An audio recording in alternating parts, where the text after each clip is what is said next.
In this lesson, we'll take a look at workflows that you can use for syncing sound to picture, which will be useful when recording Foley or ADR. For anyone who's not sure, Foley is the act of reproducing lifelike sound effects in post-production to improve the quality of the audio mix.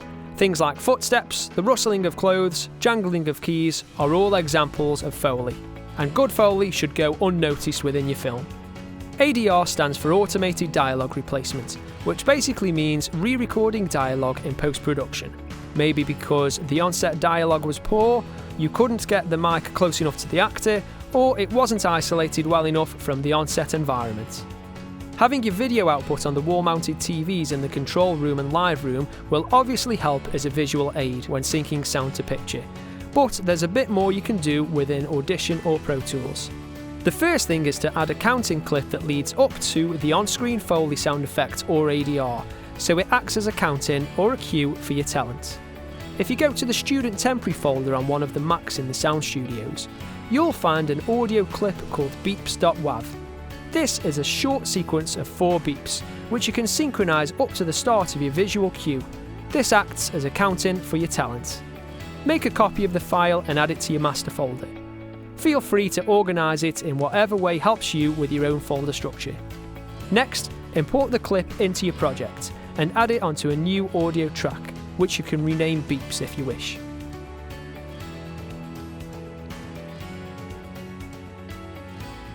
Also, if you haven't already, create yourself a recording track, which you can use to record your clips to. Just make sure that you've got the right input device selected.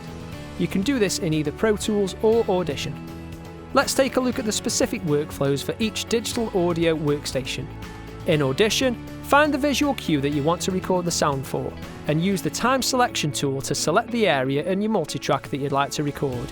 It's best to click and drag from right to left, because your video output will update with the first frame of the selection, so you can precisely pinpoint the start of the action that you're recording.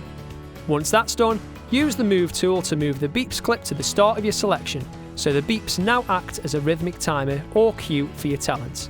Once the beeps are in place, expand your selection so that the beeps clip is included. The keyboard shortcuts T and V might speed up your workflow here, which allow you to move between the time selection and move tools. And the snapping tool, or S, might help to snap the end of the beeps clip to the start of your selection. Next, rename the recording track to whatever it is you're recording, and then arm it for recording and monitor the input. Then activate loop playback in the transport toolbar and press play. This will give the talent the opportunity to rehearse the performance until it's perfected, as well as giving the engineer time to set input signal levels on the Red 4 pre.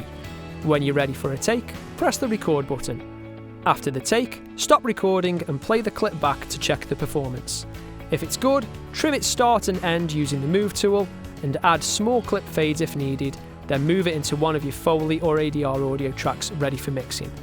Press and holding Shift will keep it in sync. Once that's done, you can repeat the process for your next recording. Move into Pro Tools, find the visual cue that you want to record the sound for, and then use the Selector or Smart tool to make a selection of the area in your edit window that you'd like to record.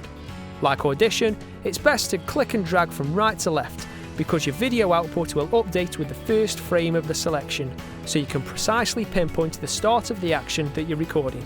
Once that's done, click on the beeps clip whilst pressing Shift, Command and Control on the keyboard.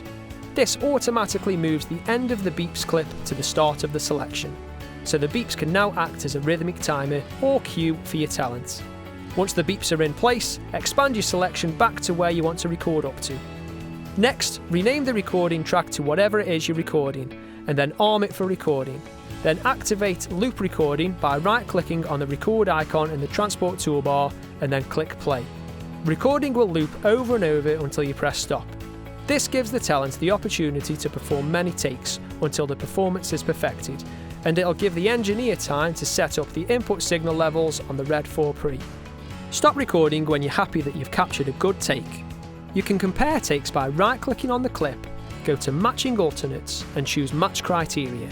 Then select Track Name from the Alternatives Match section. Next, right-click again on the clip and select Expand Alternates to New Playlists. You'll see every take that matches the track name, and you can use the Grabber tool to try out different takes. When you're happy with the one you've selected, click on the Copy Selection to Target Playlist button within the track header section and change your track view back to waveform.